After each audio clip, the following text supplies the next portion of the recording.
Hello and welcome to I'm your host. And I'm sitting here with my buddy. Oh God. Fuck. Jeff. There we go. Forgot my goddamn name. Hello, Happuccinos and Happenstancers and Happalations. It's me, it's Spencer, it's Kevin Day. I'm yelling because I'm pretending that I have energy right now. The three of us, we all look like we just woke up from like a hyperbaric chamber and haven't seen the daylight for a long time. So we're gonna get this done. I feel like a bag of smashed assholes, Jeff. To coin a phrase. It's been a long.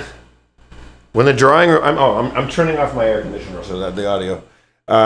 It's also roasting in my place right now. I'm upstairs and I feel like I'm in a crock pot, and I'm a Mexicali stew right now. It's warm. I'm growing orchids in my trousers right now. It's very moist. It's very humid. And you absolute roaster. You fucking roaster. You bloody roaster. You bloody roaster. You bloody roaster. How's things, Spencer? How you doing, buddy? Oh man, I've hit an exciting threshold in my life. I guess technically for the second time, but a woman reached out to me on behalf of Mountain Dew to send me a promotional package. This sounds like a trap. This sounds like what roll what do you roll for, like evasion or for trap sense, or like I guess you roll perception. Yeah, roll perception on this crazy Mountain Dew lady. This sounds like some bullshit. I got a 3, and I gotta say, Jeff, I don't detect any bad news coming. I think this is all good. That doesn't mean anything. This sounds like you're gonna get jumped. This sounds like this is how they lure you outside and you get jumped by a gang of banditos. Yeah, I'm almost certain. Cool. If you find out that one of their flavors is Cactus Bunch, then run for the hills because you don't want any piece of that. Mountain Dew Cactus Bunch. Yeah, they'll jump Jeff Davis in the Hard Times Pizza parking lot with a splash of Mountain Dew flavor. They'll steal your do-rag. Why did I have a do-rag on? What was I doing? I just dreadlocks, and I had like bandanas. Hey, you gotta make choices, you know? Did I, or did I just not make choices? I don't know that these were willful choices. I think this was just, I mean, maybe I was so in the moment when I was 16 that I. But Jorge Velarde, if you're out there listening, you saved my life. You came out there and you got Cactus Bunch off my dick, and you saved me a lot of maybe a fairly lengthy hospital stay. So thank you for that, Jorge. We got to have him on the pod. Jorge Velarde, if you're listening. Have you ever talked about my friend Mick Raniak on the show? I must have. He is my high school friend. He was very punk rock. But also he still is, even though he's a businessman and has a family and he's got 2 children and he lives in a home with a lovely wife, you still can't fuck with Mick Raniak. And he just invited me to a party that was yesterday and I declined. And it was a list of people that I know, haven't heard of or thought of in a very long time. And it was a real goons rodeo. It was some serious, like some of them. I mean, I'm sure everybody's mellowed with time, but like some of those people. And at the top of the list, the guy that was compiling the list, George Velarde, who, as I understand it, his father might have been involved with the drug cartel back in the day, so Mexican drug cartel. But now I'm going to jail. I'm going to get jumped again by the Cactus Bunch, and Jorge will not be there to protect me. I'm going to roll. This is all alleged. Dexterity. Oh, 18. I'm good. Yeah, so I'm 24 on that. So I'll be fine. You just dodged a bullet there. Yeah, maybe literally. I look like a fucking bag of shit. It was a very, very, very long night. I almost considered calling you guys and saying, "Can we just move it another day?" Because I'm a shell. I'm a shell of a man. I had the same instinct, Jeff, about 3 hours ago. I was like, I just want to sleep for 6 hours straight. But here I am. Here we are doing the podcast that's undeniably good, enjoyed by a wide range of people from all walks of life, Jeff, who've all gathered here under our banner. I think you're selling it too hard now. This sounds like you're compensating. Let's talk about this. Kevin Day has taken to sending me mystery packages of items that I'm assuming we spoke about on previous podcasts. Aside from Pepsi Wild Cherry, Pepsi Mango, and just good old fashioned Pepsi. There is a bag of. Are these Japanese? What is going on with these? Korean, Kevin, I believe. Yeah. Korean. Mm-hmm. We got Okarto, chili flavored. A flavor so nice they named it twice, and it's called Potato Master Chef. I can't see that one. These are spicy corn chips. I'm down for that. That sounds. I'm gonna start with those. What's down here? For those of you listening, if you want to try these, if you go to thathappenspod.com, look up episode 20, which is this episode. I'll have a link to this kit of goodies that I just sent to Jeff and Spencer. Okay, we got honey butter chip. Not honey butter chips. Honey butter chip. With real honey. Okay. French gourmet butter. That sounds pretty fucking full on. Honey and butter. I like that. You know, Spencer, I've always considered you my little honey butter. Wow. These are the Okarto Master Chefs. Spicy corn chips. The packaging on this is good. It's really good, like anime stuff. And there's like a comic strip on the back. Spicy corn chips. Let's see about those. Yeah, so the reason I sent these was on last week's episode, Spencer was talking about these. He called them, banana Cheetos, kind of? Banana Cheetos. And then when I looked them up, they had another thing called Marine Boy that really talked to me a little bit. And then everything else in the little kit sounded good. In the Castro in San Francisco, there's a great gay bar called Marine Boy. Wow. These are peach gummies. That looks good. I'm not a gummy fan, but I'm giving them to an ex-girlfriend because she loves the gums.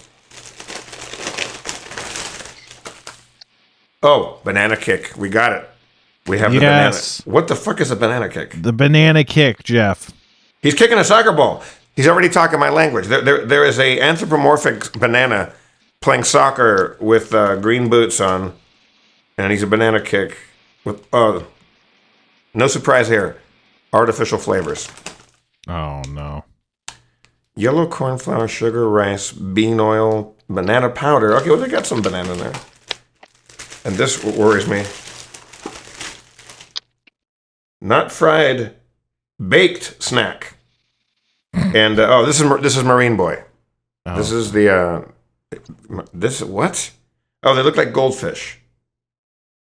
But they're not fried. They're baked. I don't think you can eat Marine Boy. Yeah. Are those non-vegetarian? Yes, those are not. Those have shellfish or some kind in them. And cuttlefish. I will tell you, they're cuttlefish? Jesus Christ. I will tell you, I would need reading like a magnifying glass to read all of these ingredients. There is 1 million ingredients in Marine Boy. But I like the artwork. There's a sailor. He's kind of a pirate that appeals to me. I like that. Here, before we dive right into D&D, because Spencer and I have decided we're going to get the D&D going real early. Mm-hmm. I'm going to pour my last sniff of Fernet Branca and then chase it with Pepsi Mango. What are your feelings on Pepsi Mango, you guys? It's good. It's surprisingly good. Try it. I love I was mango. surprised. I was really surprised.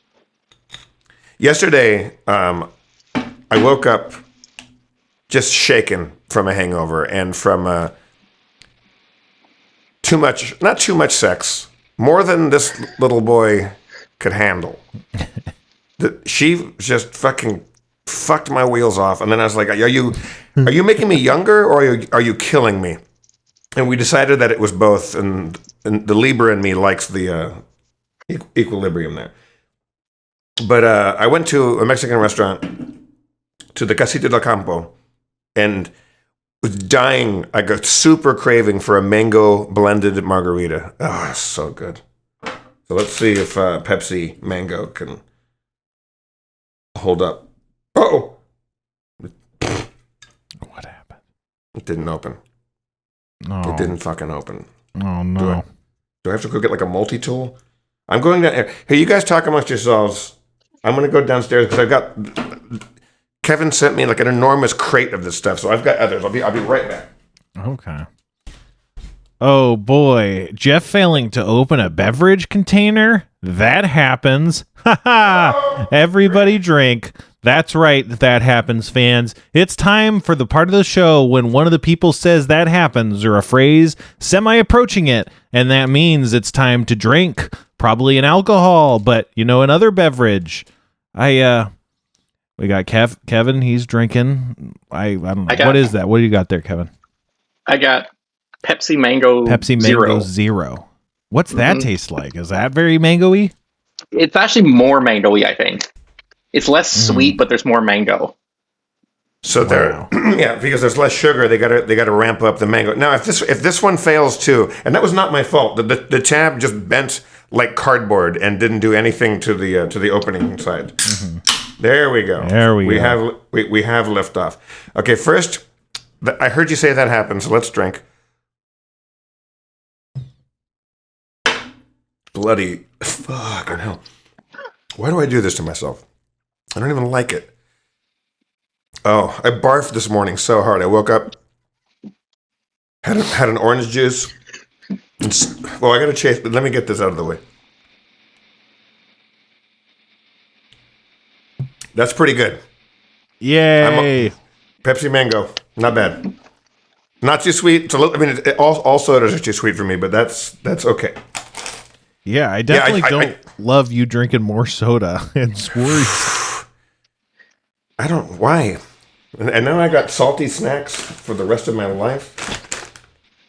I'll do. I'm going to bring all of these to the drawing room, and I will get a.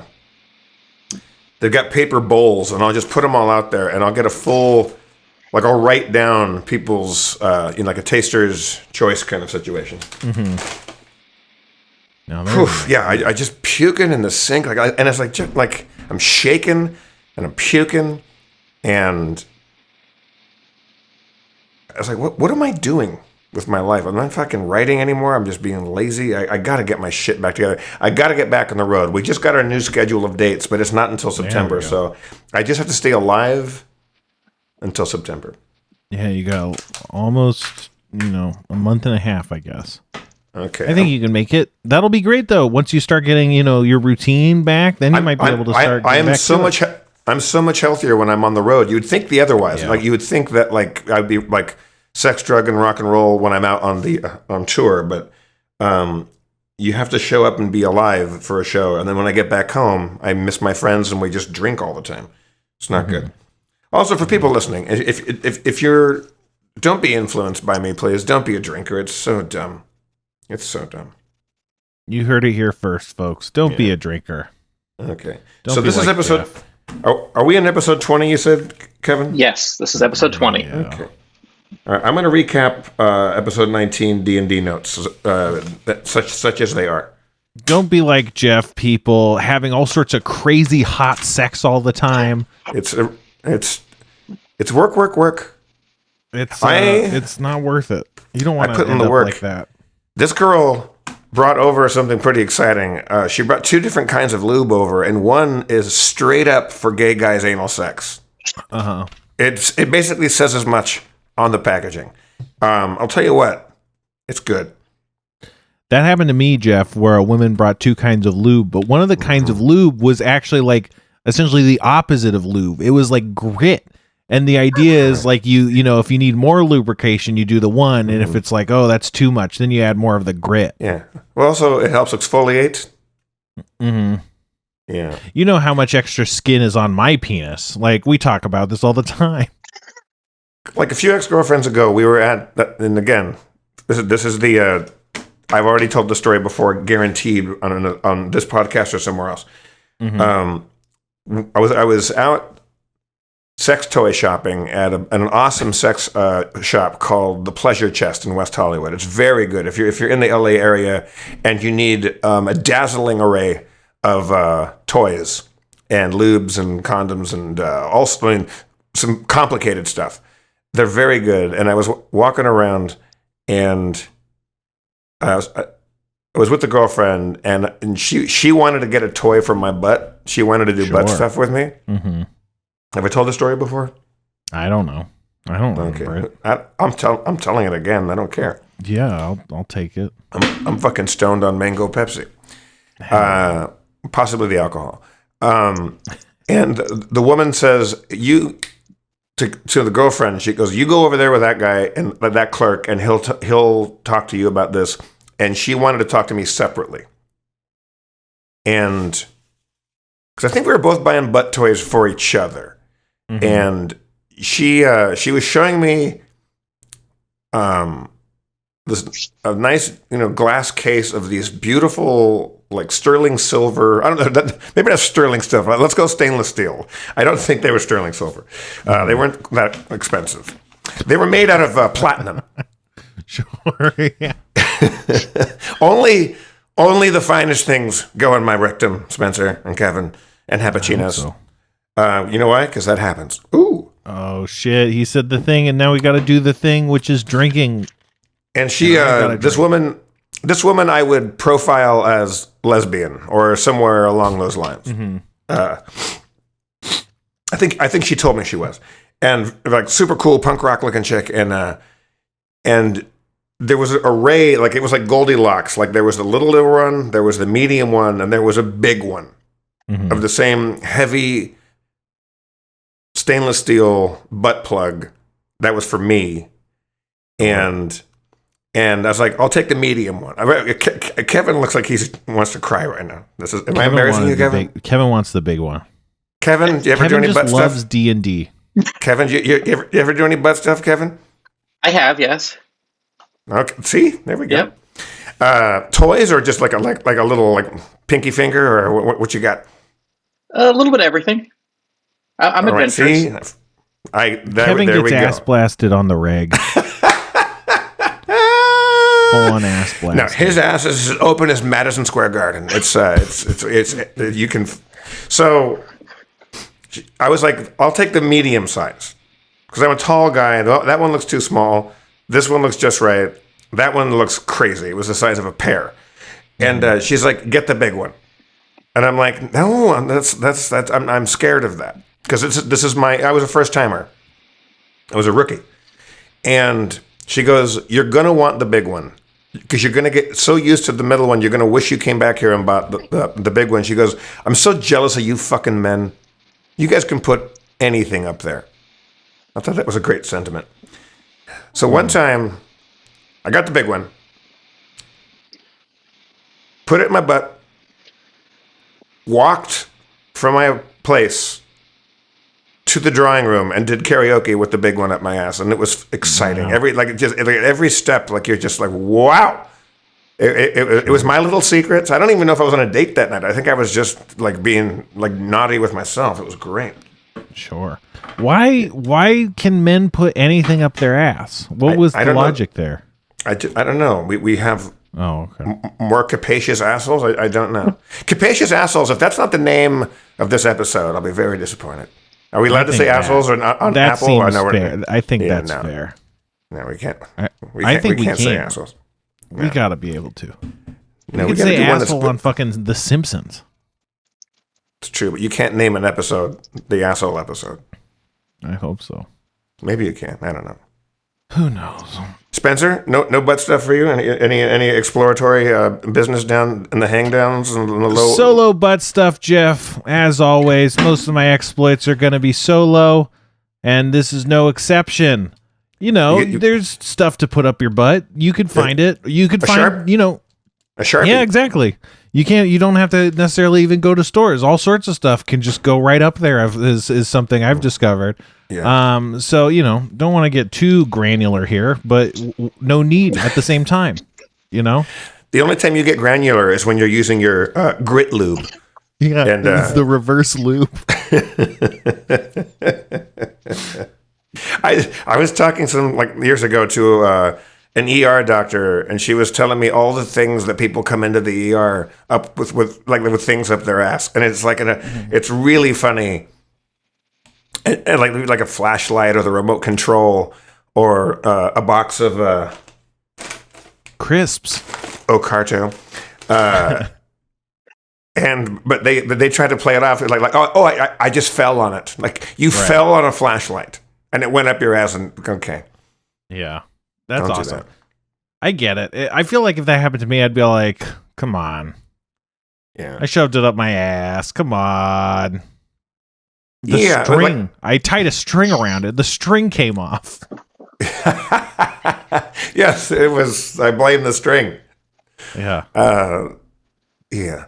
The first time any girl ever tried that on me with just a finger, this is quite a long time ago, and she knew what was up.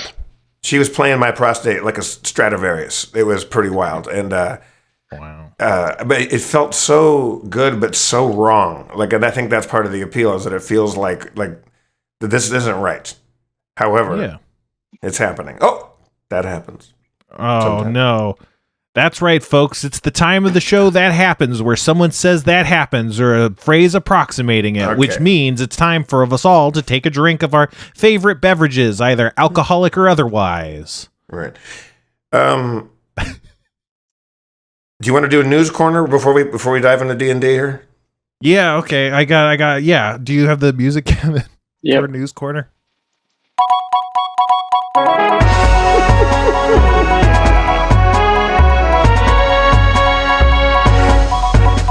Wow, what a song. That's right, Jeff. Our top stories today. Number one is the Nazis are at it again, Jeff. Oh no. They've come from Bakersfield to attack people. In L.A., Jeff, unlawful assembly was declared, but that doesn't stop the Nazis.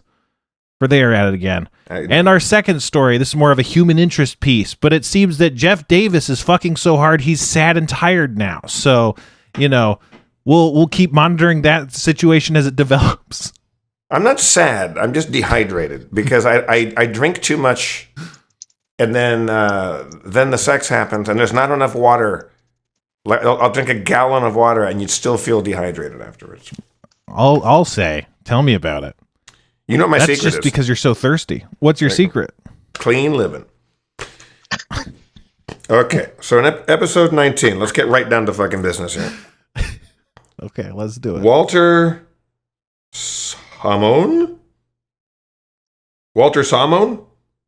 Walter Samone? Saul Moore. My writing's terrible. Okay, it says episode 19. Walter Samore.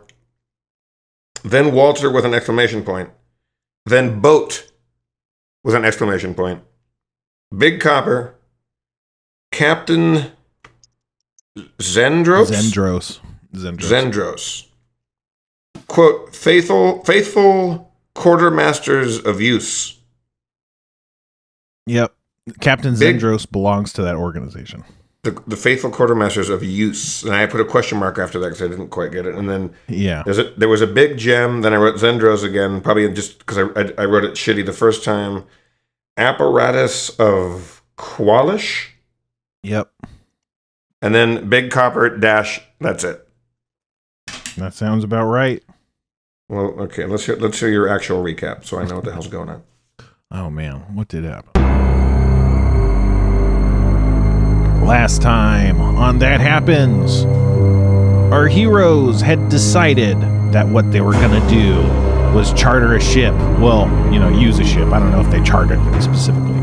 To go and find the smugglers to end their smuggling ways. They got Walter Salmore to give him a freaking boat. And he didn't want to come with them, but they convinced him. That they should come, that he should come with them. And he was like, okay, I'll see you tomorrow. And then they went to Captain Zendros's store with the freaking Big Copper, where they bought magic, health potions and a ring of water breathing. That's kind of all that happened. Zendros talked to them, and they had a fun time, and also freaking the Big Copper bought something, didn't he? And he said it was for a secret armor he was working on, and wouldn't that be exciting? Oh boy. But then it was time to leave the store. But what would happen afterwards? Are they going to go buy other products? Or are they just going to like fast forward to the next day and start the adventure? Damn. Why does it feel so long? I say that we certainly don't fast forward and start an adventure. I say we just keep going to stores around town and just buying artifacts and whatnot. Well, let's talk about the mission, right? So you are getting a boat or a ship, well, I guess more of a boat, and you are going to try and find the smugglers. Yeah. You don't have a lot of intel on the smugglers, so you don't know where they are or where you're going to find them. And you don't know what their base is like. So you don't know where you're going to be going. And, there might be some equipment that you want to procure. I mean, I'm not saying you do. I'm just saying it could be that there's some stuff that you might, want to do. I see that I have 2 health potions. Is there anything else that a swashbuckling tabaxi might need around the store? I examine the store and see if anything tickles my fancy. Well, she's this area is not like a traditional store. It's like it's a trading port where she kind of trades like magical items and stuff. So it doesn't have normal stuff. You bought the potions and the ring, but you'll have to go to like a more normal kind of general store if you want to get like equipment, like I don't know, like a grappling hook or a big freaking saw. I don't want to travel that heavy. That's fine, yeah. I like traveling light. We got Johnny Fever with us too, right? Mm-hmm. Yeah. Johnny, you ready to go fast forward into an adventure on the high seas and kill some, or I don't know if we kill, but we certainly go sort out some smugglers? Yeah, I mean, should we maybe talk to Captain Zendros to see if she has any leads for where the smugglers are? Because she sounds like she's pretty well connected into the society here. And then also, if she wants us to find that apparatus of Qualish, any leads on that? Where should we look? That kind of thing. Okay, so I suppose that you say those things to her, I guess, right? Sure. All right. She goes, yeah, well, now that you mention it, there has been a decent sized ship. It's not a big ship by any stretch, but, it could probably hold about 20, 30 people. That's been moored, like about half a day's sailing off the coast, so you can't really see the ship or anything, but it's just kind of hanging out, and it's not showing any signs. No one knows what it's doing. It's kind of has its broadside to the shore, but again, it's not very close to the shore. And no one knows what that is. It sounds like it's tacking off and on to deal with the tide. Zendros is like, that's what I was thinking too. Yeah. Thank you. Just swashbuckler talk. Swash talk. Swash talk. Hashtag swash talk. Swash talk. Well, now, Zandros, Captain Zandros, sorry. Don't want to be insolent. Are you? Do we agree that you're coming with us to go like help us out on this mission, or what? Nah, I'm not going. I got my own shit to worry about. Up your butt with a coconut. I gotta find this apparatus of Qualish. What is that? Tell me what that is again. I've forgotten. It's like a magic submarine, basically. And what do you want with this? If we find it? Oh, I mean, come on. I'm a shipmaster. We love the seas, being able to maneuver under the seas. It would help our what do you call it, our artifact finding operations. All of this, She pats the big chest of magic items that she showed you earlier. She's like, it's hard to find stuff like this. All right. Well, where is our boat? Is it docked out front? It should be. Walter told you which dock to go check, but he said it should be ready tomorrow. Tomorrow. Yep. Walter tomorrow Sawmore? morning. Yeah, Okay. Walter Sawmore. Well, Johnny Fever, we got a night to kill apparently. Do you want to go like kind of like look around for more like items, like procure some weaponry or stuff like that? Yeah, I think we should look around. If we have nothing to do for a day, let's find out if there's something else in town we need. Maybe get some more people to help out. All right. Because right now it's just the three of us. It's you, me, and Big Copper. Mm-hmm. Big Copper, how you doing? I'm doing good, baby. I'm gonna be working on this project all night long. All right, I love it. Okay,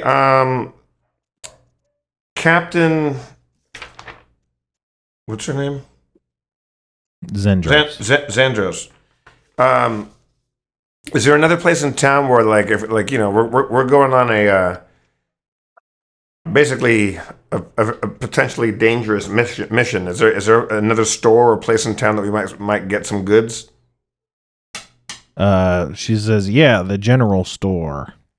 It's owned by Tom. Old Tom. What do you say we go visit Old Tom then? Let's go visit Old Tom. All right. You do that. You're already in the kind of market corridor. So only a few stores down is the general store. And you see Old Tom. He's a what do you call it? He's an elf with really short hair, but you also notice he has like a very thin coat of hair like on his body. Like he's not like a bear or something, but he has this weird fine thin hair. He's like he looks like a freak show kind of guy. Well, I'm a cat person. Like, I mean, I'm not. Like, who am I to judge? Yeah, but you got an excuse. It's cat. It's like, what's this guy got going on? I don't know. But yeah, I walk up to Old Tom and say, "Hello, Old Tom. We were told that you have the finest general store in the neighborhood. My name is Fuzzyknuckles DeFever, and we're going on a dangerous, harrowing mission, and we might need some supplies. And can we take a look around?" he says, "Hey, why don't you go check out my stock? I'm sorry. Say that again. Why don't you go check out my stock?" Oh, it's Elvis Presley. Okay. Yes. Okay. Thank you, Old Tom. I peruse his wares. Oh man, you see these lanterns that have these tiny holes in them, so you could kind of shine a tiny little spotlight. You also see a bunch of grappling hooks and ropes of many different colors. Blue rope, you see. Holy shit. You also find a bag of what's known as attack sand. What is attack sand? He goes, "You throw it and the guys attack. Wait, what? You throw a sack, attack sand, throw it on the guy's attack." And what happens? Like, does it hurt them? Oh, the eyes attack sand. Oh. Okay, well, you throw it in their eyes. Okay. Yeah, because also like when it's battle stations aboard ships, you sand down the decks and take your shoes off because you get traction on a wet slippery deck. So it's not that this is just a more specialized sand that you throw at people. Old Tom is nodding along with you talking and goes, "Oh, you're the sanding down attack." Okay, well, I Does it appear to be different than regular sand in any way whatsoever? No, it appears to be regular sand. Yeah. I think he's trying to sell us sand. Just out of curiosity, how much for like a sack of attack sand? 5 copper pieces. Oh, that's a deal. I will take it. I'm certainly not going into battle with that attack sand. And also, I'll be having one of those grappling hooks. How much rope do I already have? I think I might have 50 feet of rope. I've got 50 feet. Yeah. But I could see us All using right, grappling hook. he gives Ooh, you a grappling hook. I got a belaying pin, so I could fuck her out with that. Yeah. Love What's a it. belaying pin for those who aren't nautical? It's I believe it's one of those pins that are on the gunnel of a ship on the side. Like they basically look like police batons, and they're things that tie ropes to. And if you need to quickly get a line free, you just pull the pin out. I believe that's what it is. It's been a while since I've read this stuff. That sounds about right. But also in a hand-to-hand combat, you take one of those out, and basically you just have a big club. You have a cudgel. There's also a thing called a marling spike. Then you don't want to fuck around with that. I guess I don't want to fuck around with that now. It's basically a big piece of metal that you could stab somebody with, but you use it to splice rope or line rather. All right, enough. I've talked about butt stuff, and now I'm boring you with fucking nautical nonsense. So this is I like it. I was trying to imagine how you use a giant spike to splice rope. I was like trying to put that together in my head. I'll tell you this: the history of the British Army, or Navy rather. There's no way that there wasn't butt stuff with a belaying pin all the time. You could be hung for that, but there's a joke in there too. You know that there was some attacks and doing counter lubing on a belaying pin up somebody's butt. Oh no. They've counter lubed the belaying pin. I'm gonna splice the main brace right now, everybody. That means that happens. Cheers. That happens. That's right, folks. It's that time on That Happens when someone says that happens or a phrase approaching it, and that means it's time to drink alcoholic beverages or. Old Tom, how much for one of your grappling hooks? I want one of those because if we're gonna board a ship, you want to be able to pull your board inboard. Oh, 5 copper. Okay, I'll take one of those as well. All right. You got a grappling hook. Yeah. I'm trying to think if there's anything else that might be useful. Do I have any money left? Because I think I spent all of mine last time. I guess you don't. But Okay. you know what? Speaking of which,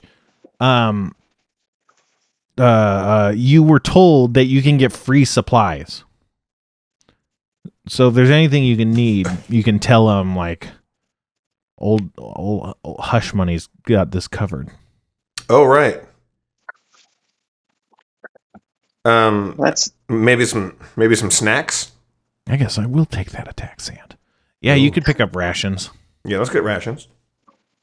All right, you get 7 days. No, you get 14 days of rations, primarily preserved meat and bread, and a few preserved like fruits. That's going to come in handy. Also, because I'm an old salty dog or salty cat rather. Do you have any rum? He goes empty net, and rummages under his counter and pulls up like a growler, like a I don't know, like an 8-ounce growler or something. Yeah. Mm-hmm. And he says claw wine, empty net's claw wine, made from the finest lobsters. What is it? Booze? Oh yeah, it's booze. Well, kitties like fish. I'll take a jug of that claw wine. All right. I think we're pretty well set up, Johnny Fever. Are you ready to rock and roll, or do we have to? I guess we have to go somewhere and sleep for the night because we can't get the boat until tomorrow. Yeah, I think I'm good here. I mean, is there anything else that catches my eye just looking around? Oh, there's a couple things that might catch your eye, like maybe some of the products and services by these fine advertisers. Hello, my name is Old Tom, founder of Old Tom's Attack Sand. if you're in an attack situation, you might need some of this attack sand. But how do you use it? That's easy. Just dust your knuckles with my attack sand before landing a serious blow, and I tell you what, my friends, that blow will hit twice as hard, guaranteed, or your money back. That's right. Try Uncle Tom's. What a great name. Attack sand. He's Old Tom. He's not Uncle Tom. Old Tom. This is not Harriet Beecher Stowe. This is not Uncle Tom's Cabin. Use the promo code that happens.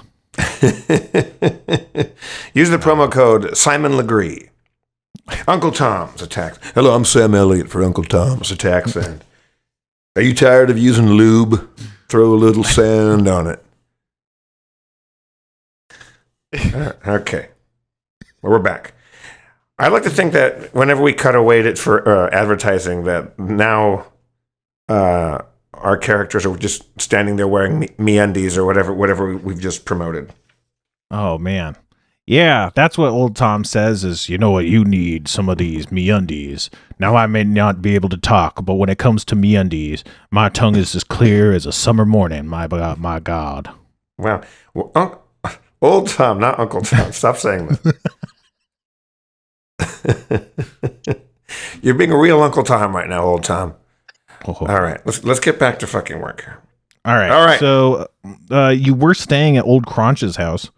Let's get back to I say we go get a nice bite to eat, have a little bit of this claw wine, and get some rest because tomorrow morning we set sail. All right. Should we just cut to tomorrow then? What, Old Crunch?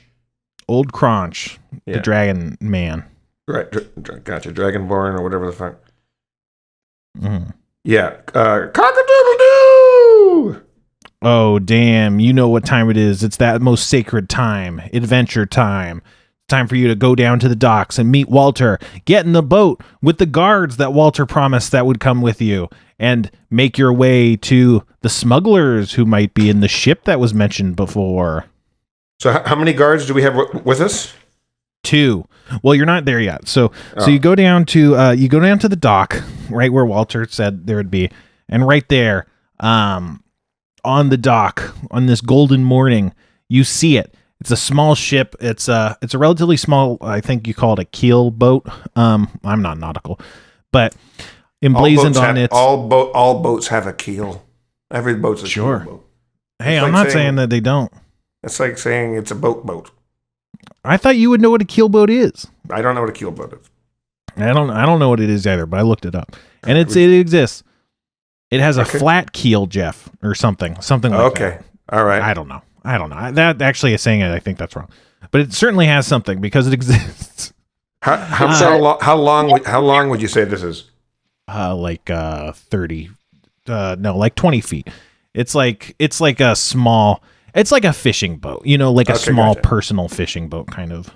Dig. So it's not like a real sexy fast sailing boat. No, it does have a sail, but it's cigar-shaped riverboat.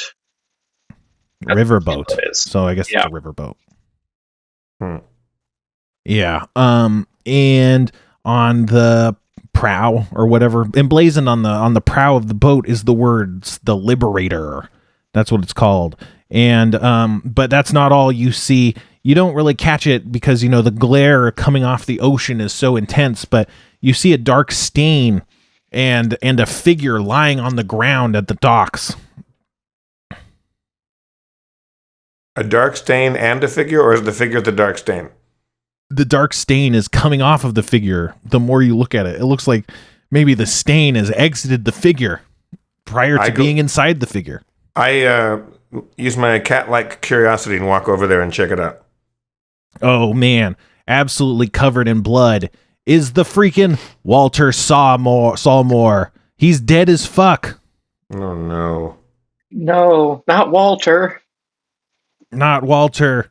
The person you convinced to do this. Was he coming with us? After you convinced him, he was. Oh, that's right. I convinced him. And now he's dead. And now he's dead. But yeah, you can't inspect the body too long before you see 2 members of the city guard approach. a man and a woman, and they say, "Oh, how you fine folks do? What the fuck? What happened? What the hell's going on?" We were just going down the beach and we saw this guy that we met recently, Walter Sawmore, and he clearly has been murdered or killed, or I don't know. Yeah, they run over there and start like looking at the body and say and looking at you, and they say, "Pull out all your weapons. Everybody, take out all your weapons.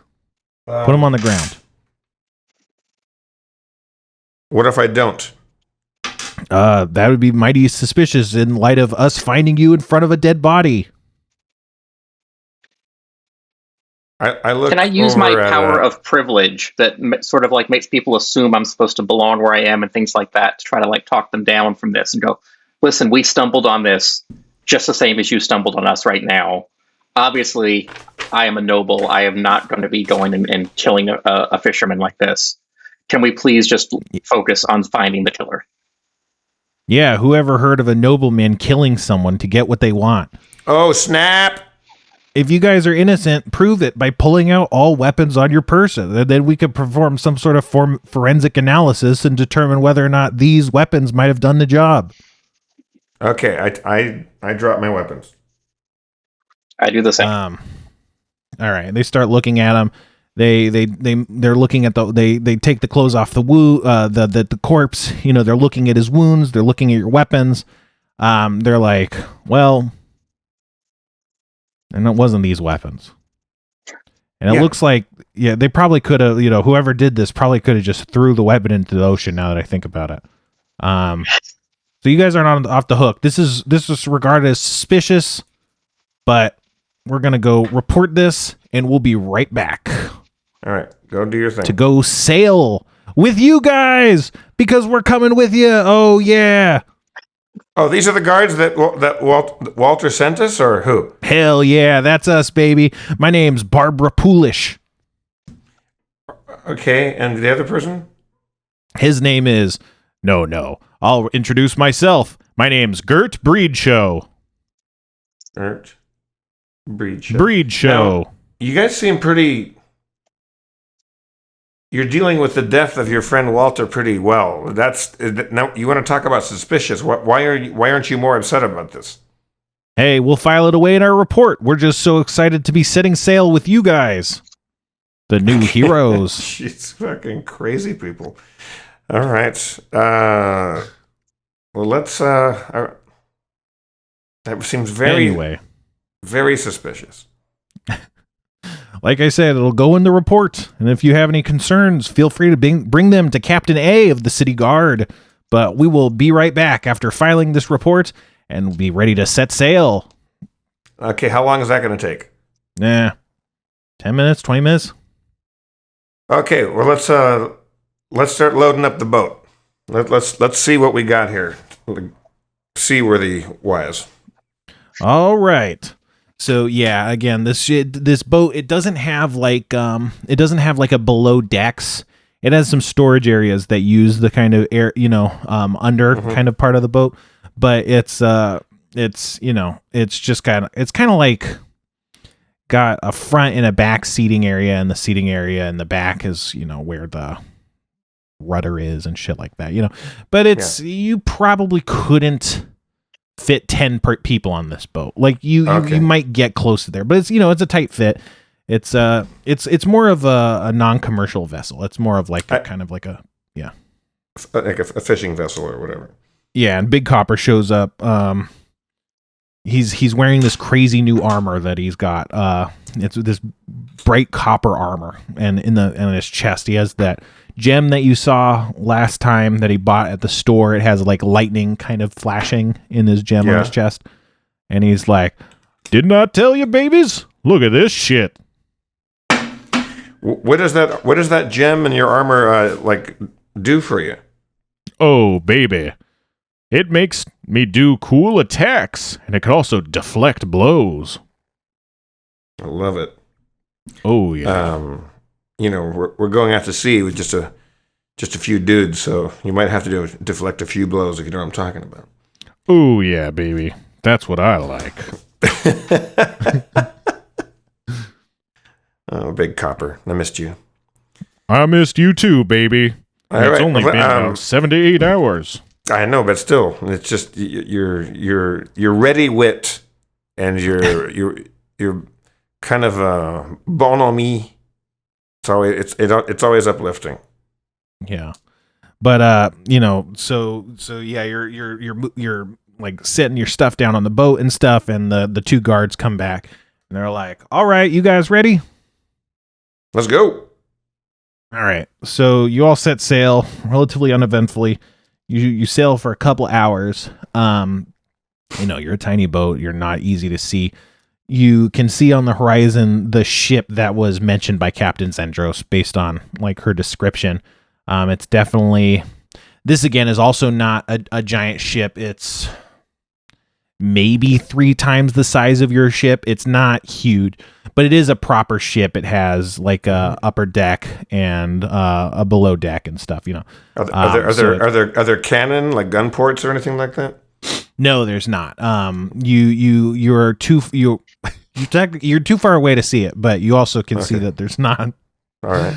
But yeah, no cannon. Like I said, it's a pretty small ship. It doesn't seem like it's equipped for warfare. But the question is, what do you want to do? Did they look like they're at anchor, or do they look like they're underway? They do look like they're at anchor, yeah. But as you kind of move onto the scene, they haven't seemed to move or anything. They seem very still, and yeah. And it's broad daylight? Yeah, at this point it's about 11. So there's there's a nearby kind of peninsula that's not super far from where you are, but it's like far from Saltmarsh. And yeah, it's broad daylight. And yeah, do you want to infiltrate? Do you want to wait till nightfall? Do you want to just charge at them? Do you want to? Who knows? I say, how many people are on the ship? It's way too far away. Would anybody is there a chance that anybody on this boat would recognize us as the guys that had attacked some of their homeboys back on the mainland? You have no way of knowing, but you killed most of the people that you came in contact with. I think you killed everybody except Beef Fungus Ned, one of the hobgoblins, and one other guy. So, all right. Well, what if? Why don't we just go kind of sail near to them, so we're in visual range to see how many people like seem to be on board, and me, Big Copper, because Johnny Fever wasn't in that fight, right? No, he wasn't. So like me and Big Copper, let's hide and let's sail past them, and let's just do a little recon and see how many people seem to be like aboard the ship. Okay, so then you're gonna not try and be stealthy. You're just kind of cruising by. Yeah, but like not like we're not gonna go right at them. We're just gonna go like just looking like we're doing our own thing, going somewhere else, and like we're in a very non-threatening way. Yeah, you're being nonchalant in a boat. Right. So let's see how good they are at spotting. Okay, yeah, you pull up. You see. Oh, both of you guys roll a perception check to see what you can see. I got a 1. Where's my Where's my perception? Why can't I find you? Oh, there. 20. Wow. Yeah, okay, Jeff, you see 1, 2, 3. You see 5 people on the deck of the ship, and Kevin, you don't see anybody. You can't make them out. It's too blurry. You do this thing where you rub your eyes, but it just makes your vision way worse, and then you're just like, God damn it. And so like, yeah, you can't really make it out because you are still pretty far. But yeah, so your ship kind of passes it at a pretty wide berth, but you get the sense that their ship can probably see you, and you kind of head past them out to sea. They're kind of like, they're again broadside to the shore, so you kind of go past them towards the ocean. Mm-hmm. In a pretty casual manner. And as far as you can tell, they're not really, making any action after seeing your boat pass. And you're saying it's 11 a.m. right now? Yeah, it's like midday. Let's say now it's about like 1 a.m. from, just doing that maneuver you just did. I mean, normally I would like to board this ship at night and use my feline night vision and, stealthiness to make an attack. It seems like a pretty risky maneuver. So there's There's 5 of us and potentially 5 of them.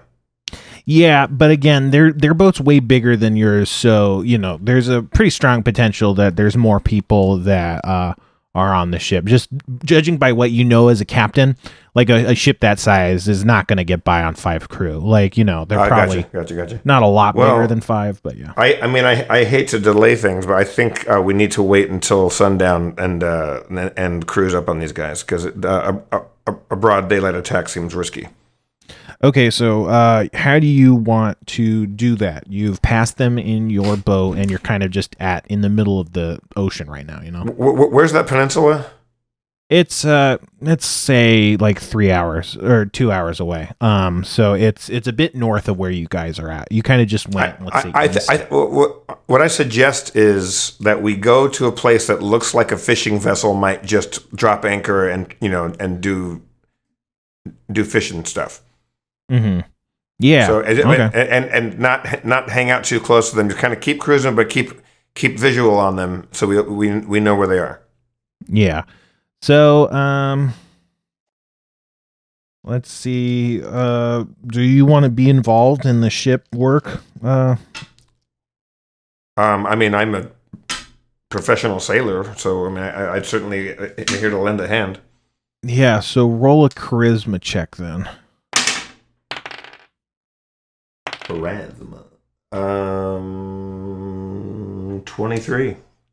All right. So under your expert, seaman's guidance, Gert and Barbara, they do exactly what you want. They even, pull out some fishing rods and start fishing for a bit right in the very periphery, the farthest away you can make out the ship. And then starts to get dark and, you feel like it might be safe to kind of like go at them now. Let's say it's about 10 p.m. at this point. Well, I crack open a bottle of claw wine and I pour everybody a little small drink. Not too much to get fucked up, but enough to stay loose.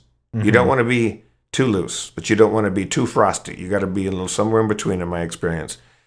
And I toast Copper, Johnny Fever, Barbara, and Gert, and I say, let's go fuck up some smugglers. Sorry, I already had a little claw wine. Totally honest, I had a little claw wine. Oh no, it's not bad. It's not the best thing I've ever had. Lobster-based spirits, not as good as they sound, but they're not terrible. Yeah, it's no Pepsi Mango. Pepsi Mango, sponsor us. Come on. No, Fernet Branca. What are you talking about? Yeah, Fernet Branca tastes good and Pepsi Mango tastes bad. You're right. No, I'm not. No, it's the opposite. But I don't want to get diabetes. Probably Fernet Branca can give me diabetes too. There's a lot of sugar in there. I don't know. Yeah, it's weird. I wish there's like proper nutrition information on alcohol. It always is so striking to me when you look at the label and it doesn't have anything. Yeah, it doesn't. There's got to be stuff in there. They don't have to tell you what's in it. Yeah, it's a bummer. I know I've talked about this before, but the address on Fernet Branca's label is hilarious. It just says it's next to St. Thomas Church. That's like that's the most Italian thing. It's by the thing. Wow, that implies there's also only one place that's next to this church. I think if you're next to St. Thomas Church, you're going to look and see a big Fernet Branca sign in Milan, Italy. It says gotta be. It says Milano Via Broletto. That's the street. Vicino alla Chiesa di San Tommaso. It's next to St. Thomas Church. I love that. That's just fantastic. Yeah. Sports Corner. The Italians. The point zone. The point zone. The Italians. The point zone. The Italians. Oh shit. Oh yeah. I've been. I don't want to blame international football / soccer on my drunkenness for the last 3 weeks, but the Euro Cup. I've been watching it every day, and it was just really good. And the Italians fucking beat the English. It was very good. Is that still happening? Is it over? It's finito. And the Italians won. They did it. And then Italy took the Euro Cup. And the Argentina beat Brazil, which I also loved. I was very happy to see Argentina win. I think they won it for the very first time. So that was good. Nice. And then today was the last day of the Tour de France, which and I'm always a little bit sad when the Tour is over. The Tour de France is just fantastic photography and commentary, and there's people on bicycles. It's good. Did you hear about that lady that had the big sign that knocked over all the bicycles and put a lot of people nuts? I think that was day one, wasn't it? Yeah, it was. It might have been the first stage. It was very early, and she just smashed a dude, and then everybody went down. Like, it's so dumb. There's so many drunk fucking French people out there. They've just been wine drinking all day, and then 10 seconds of bikes go by, and that's it. But they have had, I'm assuming, half a crate of wine apiece the whole time. Sure. Yeah. She smashed up a whole peloton, Jeff. Peloton, the term for a group of bicyclers. We should get sponsored by Peloton. We did do one, and then we kept asking them if they'd give us a Peloton, and they're like, no, we're not giving you No, there's $17,000. Yeah. We're not just giving you a fucking Peloton. But yeah, I we didn't really know what was going on back then, but we were kind of on the cutting edge. We knew how big they were going to be, and we wanted to get on the ground floor. Here's the thing. I mean, I don't want to lose a potential return sponsor, but I hate the commercials. The commercials are just annoying. Who? Like Peloton? Peloton, yeah. It's too sporty. It's too I don't know. They did that famous commercial where the wife, there was like the Peloton wife, and she was so excited about the Peloton, and it went like super, super viral because everyone was like, this woman is being held hostage or something like that. I don't remember. Her acting was weird. Yeah. That's my problem with the Tour de France. You have to record the whole thing because there's a million commercials. It's like 70 to 30 like commercial versus content. It was really annoying. Are they good commercials like the Super Bowl ones? No. I mean, it's Geico and shit. Although I did switch to Geico and I saved 15%. So in 15 minutes or less? I think so. I don't know. Oh, wow. Kevin's holding up a sign. Kevin's mad that he has to make signs now. He was racist. I'm not even going to say what it was. I'm not even going to say what he wrote, you guys. Well, I'll give you a hint that you saw a sign similar to it in the movie Die Hard. Shoot the glass. Okay. I like that in Die Hard. He says, Alan Rickman says it in German to Alexander Goodenough and the rest of the Germans. Like, was in dein Fenster? Raise mein Fenster? And they're like, what? He goes, shoot the glass. Like, why does it work in English? They're all German. I don't understand that. That was for us. Wow. Die Hard's a goodie. Oh, shit. Yeah. All right. What a good show. Oh, it's a fucking great show. Guys, we're doing the best podcast of all time. Mm-hmm. Okay. So I think is the sun setting yet, Kevin? I mean, sorry, Spencer? Yeah. It's nighttime. You guys are gonna take off, flying. You're close to the boat now, and it seems that you've evaded capture or evaded notice. Although, All right. So we get up close, and I take my grappling hook, and can I reach up from my place? I don't want to throw it and make a clank on the deck. Can I reach up and attach our boat to their boat with a grappling hook? No, but the ocean is pretty loud, so you feel like you might do okay. Okay. Well, I navigate or sail towards the stern of the ship, the enemy ship, mm-hmm. and I as lightly as I can, as delicately and feline as I could. Toss the grappling hook over to the stern of the ship. All right. Do you want to roll an attack roll? Yes. And what am I adding to this again? Just like you're making a sword attack or something like that. Your normal. It should be like in the middle of the sheet. With yeah. I got hot dice. 21. All right. Yeah, you nail it. You see it sink right, where it needs to sink. You test it. It's tight. Mm-hmm. Yeah, the back of the ship, right? So Yeah. that's great. You got it. And what now?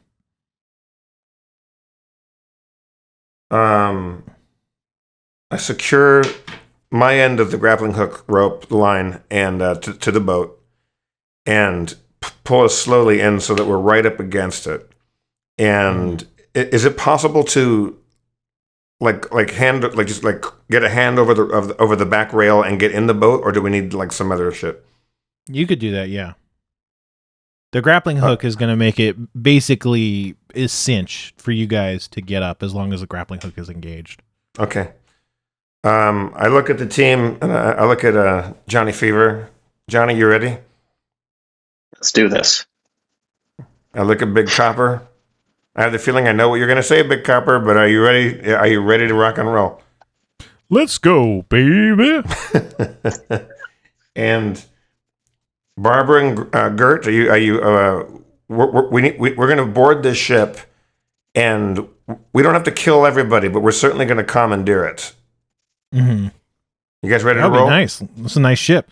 Well, we figure we might stay back here and make sure the boat doesn't get too far away. You know, in case you guys, we need to, I don't fucking trust. Escape. I don't trust you guys. I don't have any.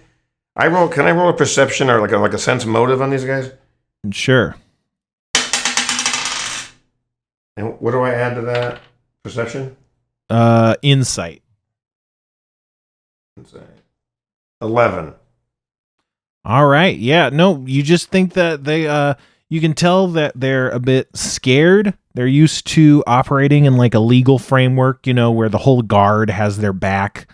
They're not used to like just attacking like a thing. But you know, you also do think that there is some wisdom in the idea of trying to keep the boat, you know, nearby. Okay. Can we tie boats together with the rope? I think I already did that. I think. I said we wanted to secure the line there. Okay. You did aside, but it's just hooked by a grappling hook. So like a grappling hook, you could potentially like, you know, pick it up and like pull it off, and then that would be the end of your. Gotcha. Okay. I take out my rapier and I point it at Barbara and Gert, and I say, if I find out that you're trying to double cross me, you're gonna wish that you never even thought of that idea. Like, and I will not go back on that word. You double cross me, and I will put daylight through you. Barbara says, you know, I know that we met on strange terms, being that you were the main people of interest at a crime scene, but you know, I think we've come to grow over this past day on the ocean. Okay. And you know, I think you'll know that we can trust each other. Okay. Well, I rolled an 11, so I guess I have to live with that. Yeah. Definitely not a good roll for wanting to determine if someone's lying to your face. Jesus Christ. And my dice were so hot before that. Yeah. All right. I take the lead and I climb up onto the taffrail, the stern of the ship, sword in hand. The taffrail, huh? All right, so TAFF. You kind of crest onto the poop deck, according to this. So the tiller is the most prominent feature of this area, rising from the deck about 6 feet from the stern and having a horizontal arm some 6 feet long. Against this arm on the starboard side and looking coastward, that's the kind of the opposite direction where you're coming from, stands a human figure. Leaning on the starboard rail and looking towards the coast are 3 human figures. The one nearest the stern holds something in his hand at shoulder level. Occasionally, he adjusts it in some way. So 4 people in total. None of them are looking at you. They're all on the poop deck, the raised deck at the rear of the ship. Mm-hmm. You know, when a boat gets pooped, it's because the water comes over the back and sinks the ship. That's when you don't want to poop your boat. There's no context in which I want to poop my boat. Don't.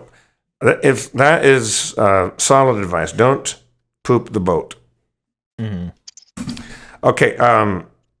I motioned to Johnny Fever to, and Big Copper to get on board with me. All right. Big Copper gets on board. I follow behind. Okay. All right. All three of you are just kind of standing. You get the sense that if you don't, make some movement soon, you'll definitely be discovered. The guy that's holding the thing that I can't tell what it is. I'm assuming it's some sort of weapon, possibly. Is he maybe on guard? That guy, he's looking off. He's looking to shore, and he fiddles with the thing, and you can see it. It's a shuttered lantern, and he has this little dial that he twists the dial, and the lantern kind of opens and closes to kind of. So he's communicating with the shore. Yeah, that's the sense that you're getting from him. Like, he's not actively doing it right now, but like he's waiting for a signal or something. That's kind of. I get as close to him as possible with sword pointed right at his tits, and I say, "Drop the lantern." Okay. You should say that loudly, I guess. Loud as possible. I'm going for a shock and awe sort of thing. Yeah, you do that. He drops the lantern overboard, and he doesn't say anything. Cliffhanger! We did it. We shit. Fucking did it. Wow. Very fun hanging out with you guys. I'm so hot right now. I'm sweating. I'm just you gotta turn the AC back on. I'm damp. Oh, I guess I can now. You guys don't care. Yeah, who cares? Yeah, it's just the end. It's not that loud. Yeah.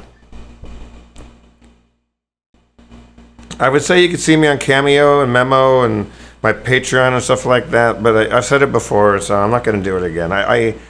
The social media grind is making me a little crazy, but I'm always happy to say hello to people if you want to say hello to me.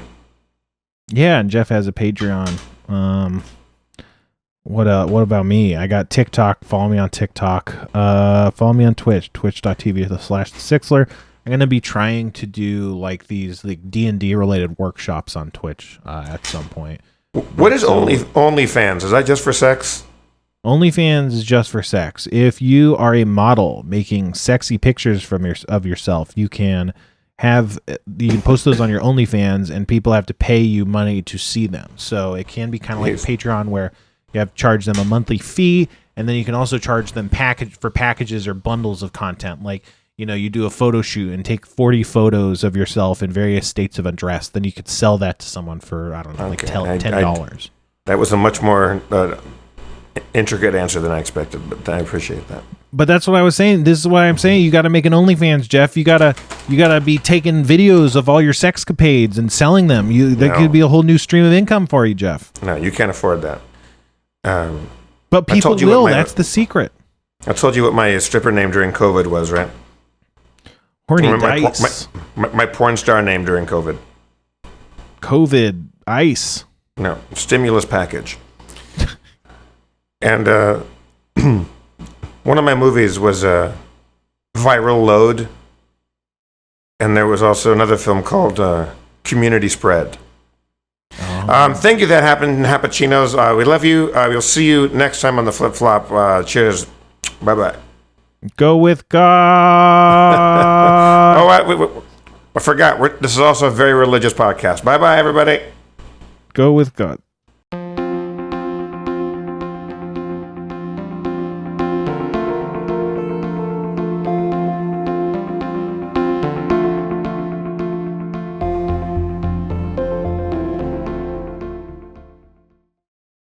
Scarpins Avenue.